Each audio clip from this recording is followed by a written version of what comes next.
Sik Gus, aja lunga dhisik. Iki wong semuanya sudah tahu sampean alim, menerangkannya enak, fikhan wa usulian wa tafsiran. Cuma mereka yang tanya itu, biyen belajar piye kok iso alim kaya ngono, ya kan? Nah, terangkan Gus, terangkan. Mati.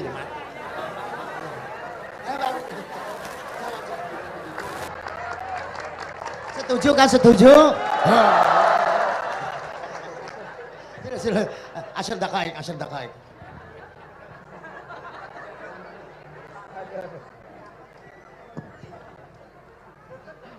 Andaikan pertanyaan itu ke Mbah Mun, mungkin jawabnya gurune sopo.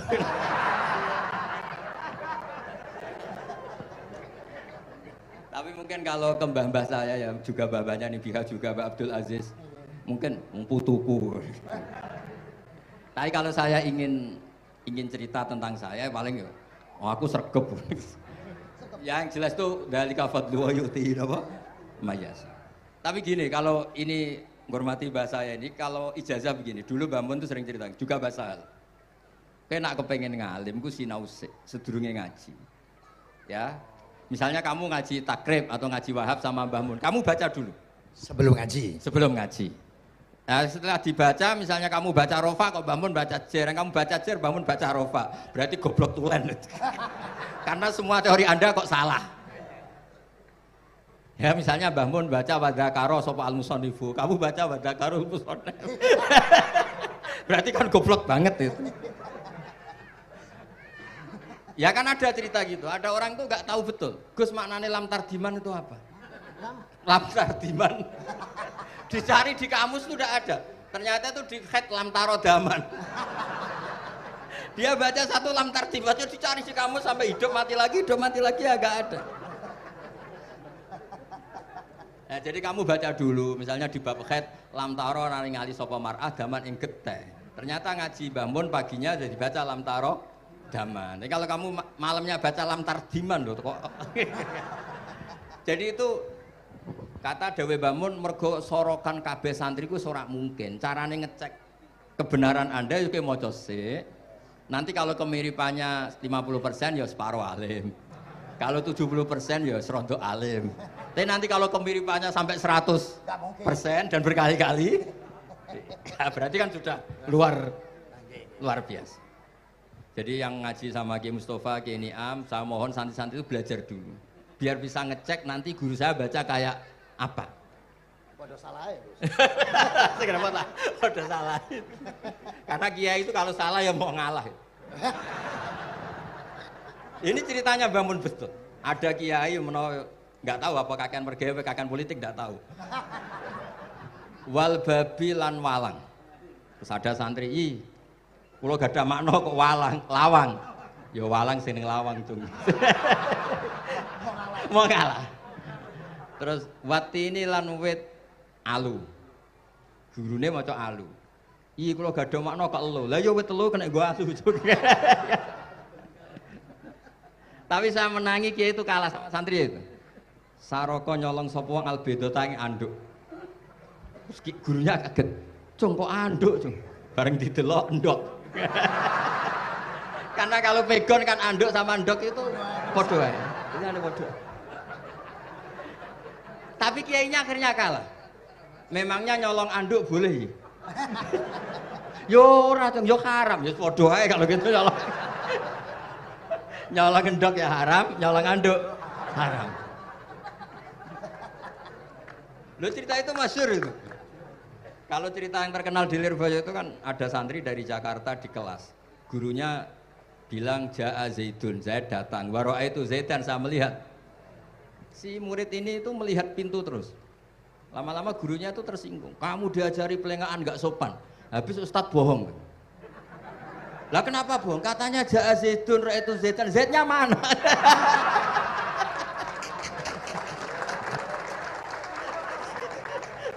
Dia gak ngerti. Zaid datang, saya melihat. Mana orangnya ikut?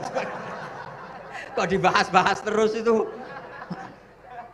Ya, jadi yang serius tadi kalau sampean ingin nguji kualitas Anda, Makanya saya dulu itu pede baca kitab di depan Mbah Mun karena ya ngecek. Dan dulu itu Gus Zofur, Gus Kamil sebelum ngaji ya itu mesti sinau sama saya. Nanti ketika Mbah Mun baca, tadi kalau kemiripannya kita 90% ya bagus. Syukur-syukur sampai 100. Dan itu terulang sampai Wahab Hatam, Jamul Jami' Hatam. Sehingga kita tahu. Jadi kalau diskusi kita kok salah ya tahu, kalau benar ya tahu. Kalau tahqiq ya tahu. Biasanya kalau tahqiq itu Mbah Mun karena takut nyalahkan kiai-kiai Jawa, kalau baca 2 kali, misalnya begini. Yasmalu, kadang diwaca Yasmilu ya apa-apa nggih Jawa wae gitu. Karena kalau kita memaksakan sampai benar seperti di kamus, kayaknya kalau kiai Jawa itu berat. Berat sekali. Dumeli bojo bolak-balik wis mesti ora goblok wis apik lah. Karena kalau baca tahqiq itu kan butuh kamus. Yang benar itu Yasmalu misalnya. Tapi kan populer juga orang baca Yasmilu. Saya tuh menangi loh, Kiai Jawa dulu baca Simai itu menangi, Masdar Simai. Lama-lama setelah banyak alumni Al-Azhar terus berdasar kamus, baca Samai semua sekarang. Saya menangi Kiai itu baca Dilalah. Lama-lama karena sekarang udah banyak punya kamus, baca Dalalah. Fa'alah.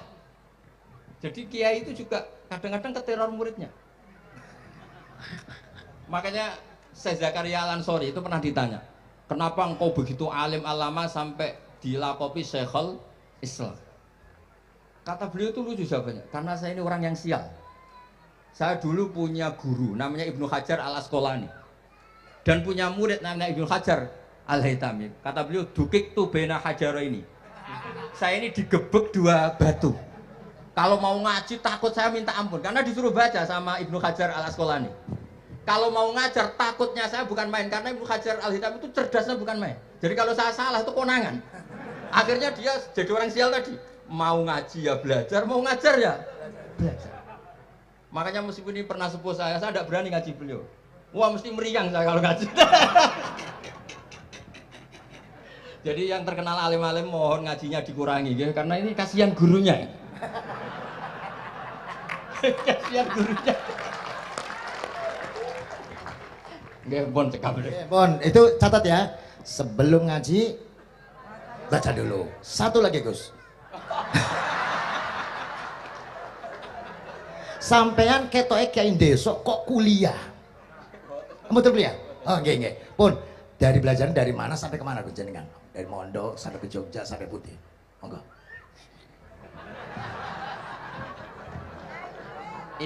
Ini karena sesuai kontrak, nggak boleh nyulayani janji sekali aja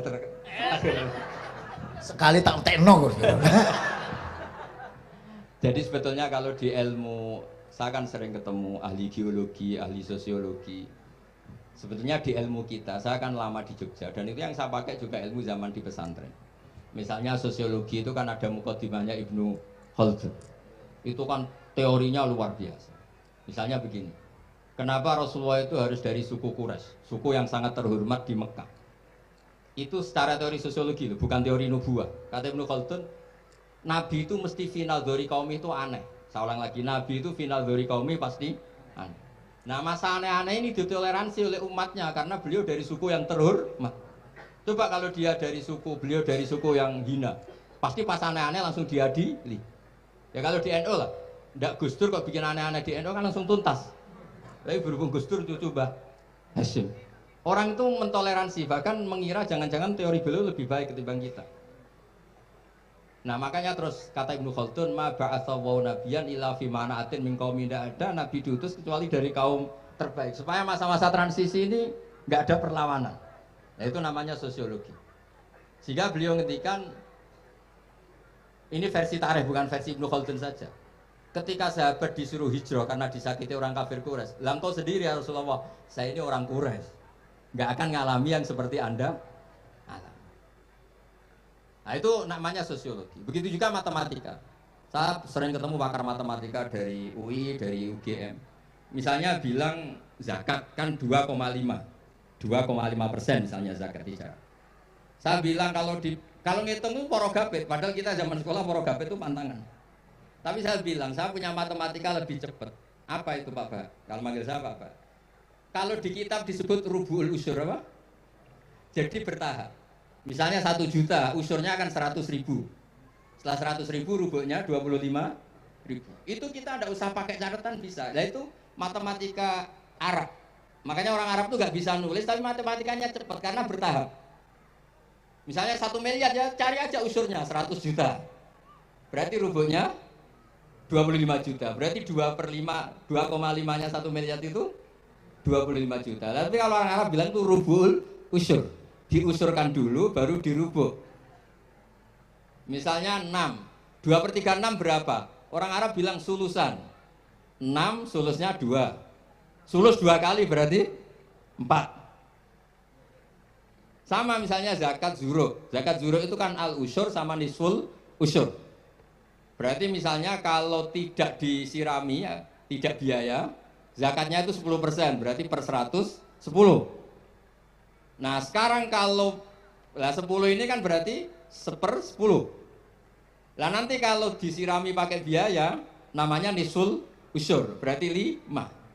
Jadi orang Arab tuh gak mau langsung bilang 5, karena kalau 100 dibagi 5 itu jadi 5 itu mikirnya panjang. Jadi diusurkan dulu, terus nanti dibilangkan nisful usyur. Nah, jadi ilmu khazanah kita ini sudah luar biasa. Nah, itu makanya terus orang Arab kalau ngitung matematika itu udah usah tulisan, udah usah porogabit, karena bertahap tadi. Jadi misalnya 2,5, bahasannya apa? Rubu'ul usyur. 1 miliar, usurnya berapa? 100, rubuknya berapa? 25. Nah ini semoga buatan ngingkari janji. Wassalamualaikum warahmatullahi wabarakatuh. Matur. Sebetulnya masih ada satu lagi, cuma ampun. Beliau adalah sangat hafal dengan nu'util masyayikh. Artinya sebutan, kenapa Imam Ghazali itu Syekhul Islam, Hujjatul Islam, kenapa Imam Anu Syekhul Islam, kenapa Imam Anu, sahabat Anu, ada Saifullah, ada Asadullah, itu biar ahli sekali, karena ini belum tuntas, jadi ya berikutnya insya Allah. Kita mentongakakan, ya Allah, moga-moga Gus Bakar gelem kono ndonga. Jajal, dongane Gus Bakar, donga sampean mandindi kira-kira. Matur nuwun Gus, matur nuwun Sayyid, matur nuwun, sangat matur nuwun, sangat masya Allah. Niki jelas.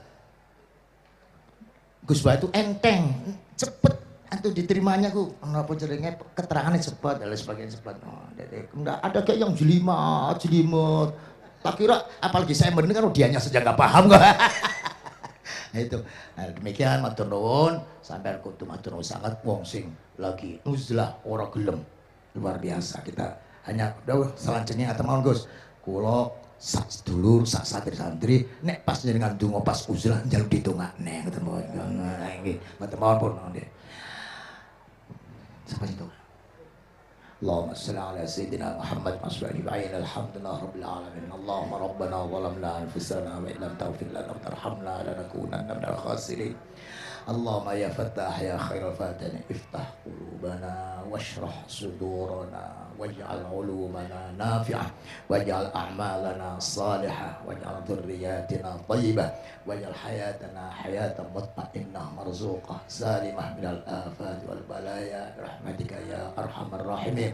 Allahumma ya latifan bi khalqih wa ya aliman bi khalqih wa ya khabiran bi khalqih ultuh bina ya Allah fi qadai hawaijina kulliha min hayat dunya wal akhirah ya latif ya alim ya khabir la ilaha illa anta subhanaka inni kuntu minadh dhalimin la hawla wa la quwwata illa billahi sallallahu alaihi sayyidina Muhammad alhamdulillah bil alamin al-Fatihah.